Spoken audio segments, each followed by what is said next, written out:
Bonjour mes beautés et bienvenue dans cette nouvelle vidéo. Aujourd'hui je vais vous montrer comment j'ai fait pour passer de la photo de gauche à la photo de droite. C'est parti!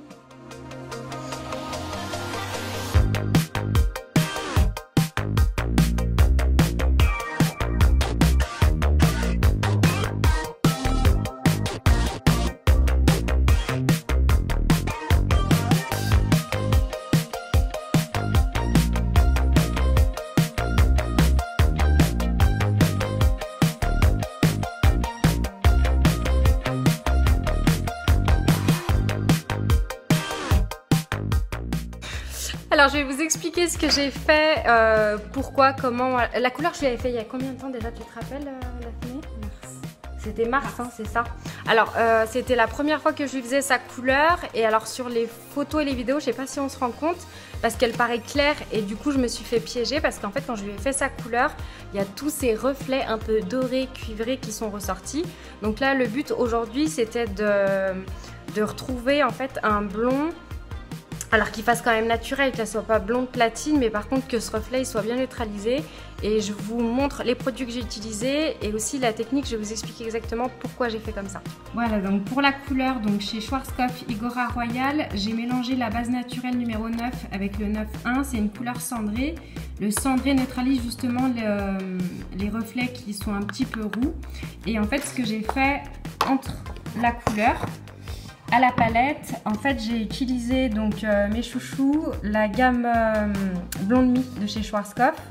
Donc c'est de la poudre décolorante pour avoir un aspect on va dire plus naturel et pas trop une couleur trop uniforme on va dire, parce qu'elle était bien claire sur les longueurs. Et ce que j'ai fait c'est que je l'ai fait à 7 volumes, donc c'est un oxydant qui est vraiment très faible, vraiment histoire d'éclaircir mais d'abîmer le moins possible les cheveux.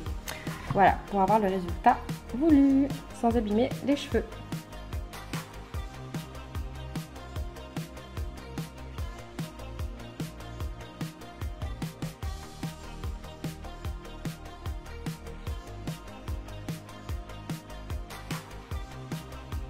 Donc pour qu'en fait ça fasse pas l'aspect méché, parce que j'ai fait des mèches mais pas pour avoir un résultat méché, mais pour avoir un ensemble en fait plus clair. J'ai pris les mèches en voile, comme ça en fait tout va se mélanger en même temps que la couleur. Donc pareil, même objectif, que ça se mélange, que ça se fonde. Et ce que j'ai fait sur les longueurs et pointes, parce que je les ai pas touchées parce que ses cheveux sont très sensibilisés. Donc du coup j'ai appliqué un soin tout simplement qui va poser en même temps que la couleur et les mèches, donc pendant 30 minutes.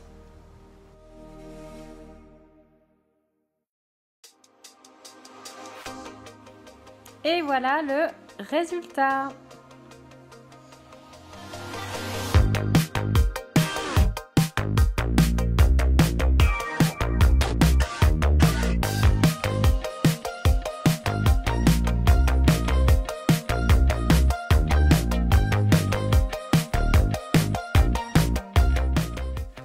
Ça y est, je suis de retour chez moi et je vais vous montrer le matériel que j'ai utilisé.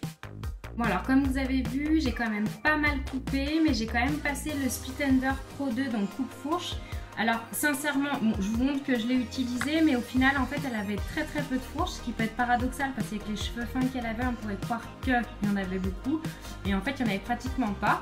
Donc c'était, du coup bah, je l'ai passé quand même, voilà. Et la finition du brushing, donc je l'ai effectué avec la plaque lissante Coriolis K2 à la vapeur d'huile d'argan, donc en fait qui se met donc là ici dans le réservoir et qui se diffuse par là. Donc celles qui me suivent en fait, je l'ai déjà montré plusieurs fois, mais je le remontre pour les nouvelles.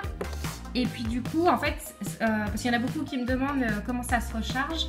Alors ça se recharge en fait avec l'huile d'argan qui a été conçue justement avec cette plaque lissante.